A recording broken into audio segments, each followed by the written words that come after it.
पण नुसती इमारतींची उंची वाढवली पण विचारांची उंची मात्र आपण हरवून बसलोय असं म्हटलं तर काही वावगं ठरणार नाही मावशी. छत्रपती शिवाजी महाराज असतील, ज्ञानेश्वर माऊली असतील, तुकाराम महाराज असतील, यांना सुद्धा समाजाने त्रास दिला आणि तो कुठेतरी तुम्हाला पण होतोय.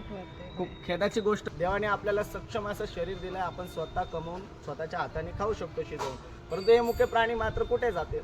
ते मावशींनाच विचारूया. मावशी, काय तुमची मागणी आहे? शिळपाका अन्न असतं, त्या मावशी स्वतः जाऊन सांगता की अन्न शिळं वाया घालवू नका, ते अन्न असं मुख्य प्राणी असते यांना खाऊ घाला. ह्या पिल्लांची जी तुम्ही सेवा करता याला नेमका काय त्रास होतोय आजूबाजूच्या लोकांकडनं, काय म्हणणं आहे त्यांचं? आजूबाजूच्या लोकांचं म्हणणं आहे काय म्हणजे नाही, म्हणजे मी कसं स्वामी सेवेकर असल्यामुळं मला म्हणजे ह्याच्याबद्दल म्हणजे लय प्रेम आहे, म्हणजे माया आहे. पण आता मी यांना खायला घालते, आपण मला आजूबाजूंची म्हणजे विरोध करतात 10 मंदिरं झाल्यात, मग मी कसं त्यांना चोरून येऊन खायला घालतोय असं नाही. फक्त आता म्हणजे कसं यांना निवारा केंद्रात गेली पाहिजे ती एवढीच माझी इच्छा आहे फक्त. लोकांचा तुम्हाला जो त्रास होतो आजूबाजूच्या लोकांचं काय नेमकं म्हणणं आहे त्यांचं? मी ह्यांना खायला घालायला येतच होतो म्हणजे ह्यांच्या आयांना वगैरे, मग तिथे त्याने म्हणजे गटीत ओतत होते ते अन्न सगळं, गटारी टाकून देतो. हा गटीत टाकून देतो. मग मी काय म्हणलं, काकी तुम्ही ते वरतायचं ते फक्त मला द्या, मी नेऊन या कुत्र्यांना म्हणजे घालतो. म्हणजे आता जवळजवळ 1 वर्ष होईल कुठं कमी, 1 वर्ष होईल. हा मी हे उपक्रम म्हणजे करतोय म्हणजे कुत्र्यांची पिल्लांची सेवा. इथं नको म्हणजे इथं खायलाच घालायचं नाही, ते उपाशी मरू दे मेली तर, पण तू खायला घालायचं नाही असं म्हणजे मला विरोध करतात. अजिबात येऊन देत नाही अजिबात. मग तुमच्या तिथं न्या जावा, मग मी नेले असते, न्याबद्दल पण आहे.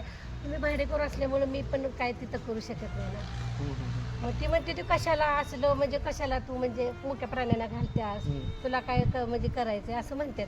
पण मी काय आता म्हणतो, एवढं जेवण मात्र होते ते गट्टीला जाण्यापेक्षा एखाद्या मुखात जाऊ दे असं माझं म्हणणं आहे फक्त.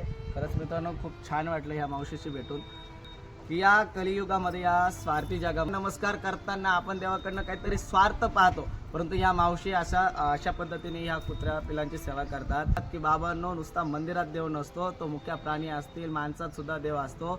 तर अशाच पद्धतीने ह्या मावशी कुत्र्या मांजरात देव बघताय आणि त्यांची खऱ्या अर्थाने सेवा करताय. खरंच या सेवेला साष्टांग नमस्कार, प्रणाम करा वाटतो, नमस्कार करा वाटतो. आणि अशा जे काही समाजसेवक असतील, प्राणीप्रेमी असतील, खऱ्या अर्थानं आपण जर काही करू शकत नसेल तर करू नये, परंतु एखाद्याच्या चांगल्या कामात आपण मात्र अडथळा घालू नये, हे कुठंतरी आपण शिकलं पाहिजे. छत्रपती शिवाजी महाराज असतील, ज्ञानेश्वर माऊली असतील, तुकाराम महाराज असतील, यांना सुद्धा समाजाने त्रास दिला आणि तो कुठंतरी तुम्हाला पण होतोय.